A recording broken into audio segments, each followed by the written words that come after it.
ازاي احب نفسي واتقبل نفسي واقدر قيمتها. في الفيديو ده هنوصل سوا لخطوات عملية من الاخر كده هي اللي هتخليكي تقدري تحبي نفسك من غير انانية، وقبلها هنعرف ليه المفروض نحب نفسنا اصلا، وايه اللي هيحصل لو اننا مش قادرين نحب ونقدر نفسنا، وكمان ليه في ناس بتحب نفسها قوي وناس لأ. انا في الفيديو ده هحطك على اول الطريق وانتي بعدها هتنطلقي في رحلتك. يا اهلا وسهلا. ممكن تكوني دلوقتي بتفكري ايه الكلام ده، هو في حد ما بيحبش نفسه؟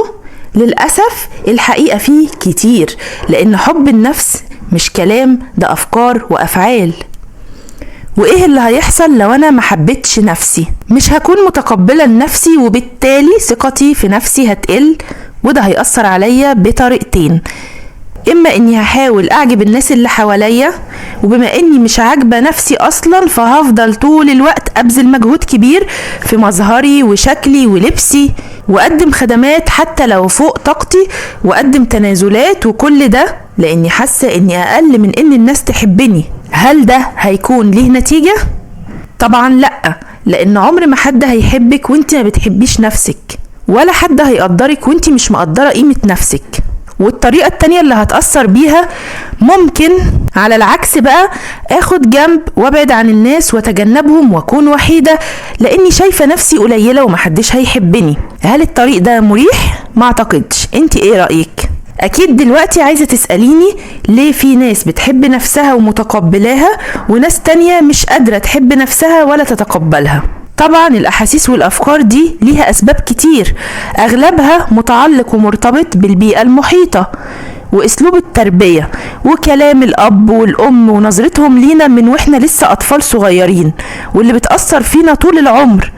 بس مش هندخل في الأسباب دي دلوقتي، لأن في سؤال مهم قوي محتاجين نجاوب عليه. لو أنا دلوقتي مقتنعة إني محتاجة أحب نفسي أكتر، هل في حل ولا كده خلاص؟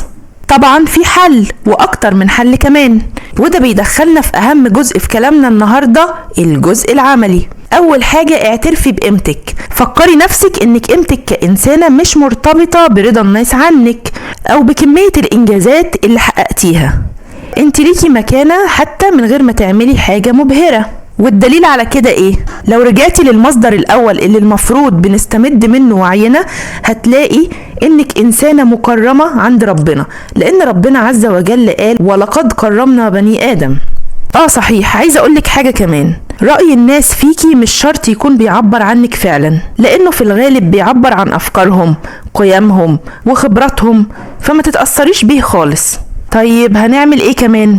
ابدأي اتعرفي على نفسك صح. شوفي نفسك زي ما انت دلوقتي، من غير ولا احكام ولا مقارنات. عايزاكي تقفي قدام المراية وتقولي لنفسك دي انا بعيوبي ومميزاتي، وفرقي بين الحاجات اللي تقدري تغيريها في نفسك زي عادة سلبية او مهارة محتاجة تشتغلي عليها، وبين الحاجات اللي ملكيش يد فيها ومش هتقدري تعدليها، زي شكلك، طولك، لون بشرتك، الناس اللي حواليكي. وده على طول هيدخلنا في حتة انك تتقبلي عيوبك، لان كلنا عندنا عيوب والكمال لله وحده. واني احب نفسي مش معناه اني خالية من العيوب، لكن اني راضية بنفسي على اي حال، وراضية بعيوبي وبحاول اصلحها قدر الامكان وعلى قد ما اقدر من غير ما اجلد ذاتي. طب ايه رأيك لو قلتلك اتعاملي برحمة مع نفسك؟ يعني لما تغلطي ما تقوليش انا فاشلة، قولي انا غلطت في النقطة دي وده طبيعي كبشر، هاخد بالي بعد كده.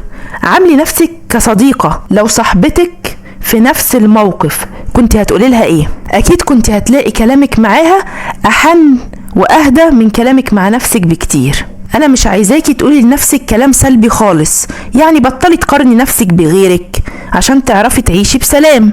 ركزي على نفسك بس، ويا ستي لو نفسك تقارني، قارني نفسك النهاردة بنفسك قبل كده.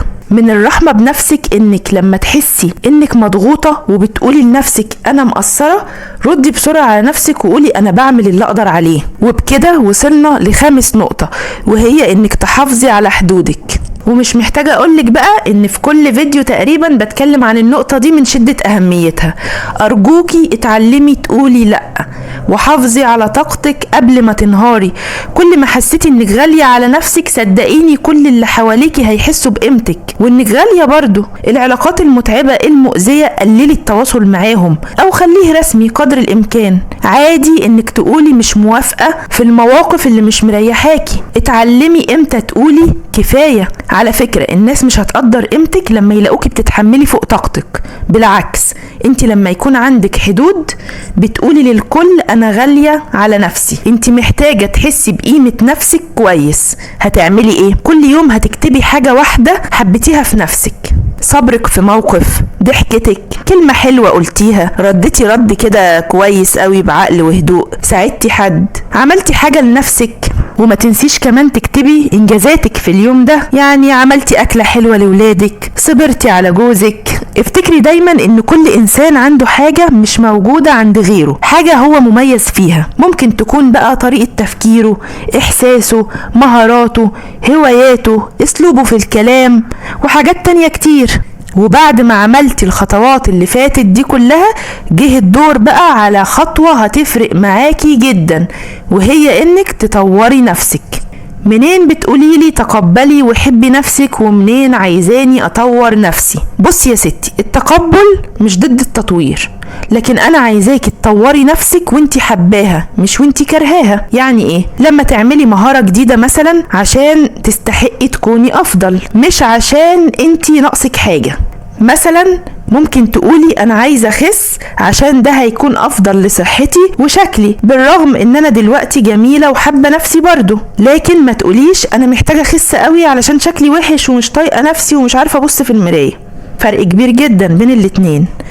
عايزاكي تهتمي بجسمك وعقلك ونفسيتك وروحك. كلي اكل صحي، نامي كويس، اعملي تمارين، اقري، اسمعي كتب ومحاضرات مفيدة، صلي وقربي من ربنا، ادعي ربنا وطبطبي على نفسك. لما تهتمي بنفسك ده معناه انك شايفة نفسك تستحقي الاهتمام. صاحبي نفسك وهاتلها هدية من وقت للتاني، شوكولاتاية، وردة، مشروب حلو، كتاب، اي حاجة مهما كانت بسيطة. من الاخر حب النفس مش معناه الانانية او انك تنسي الناس اللي حواليكي، بالعكس حب النفس هيخليكي تقدري تحبي غيرك. حب النفس هو رحلة مش قرار لحظي، وهتلاقيه بيزيد يوم بعد يوم لما تختاري تكوني صديقة حقيقية لنفسك. حبي نفسك من غير شروط. حبي لنفسي يعني اقبل نفسي زي ما هي وحافظ عليها بالحدود اللي ببنيها واطور من نفسي. انا حطيتك على اول الطريق وعارفة انك هتقدري تكملي. ولو عندك اي سؤال او تجربة ياريت تشاركيها معايا في التعليقات، وخليكي متأكدة دايما ان سعادتك بايدك.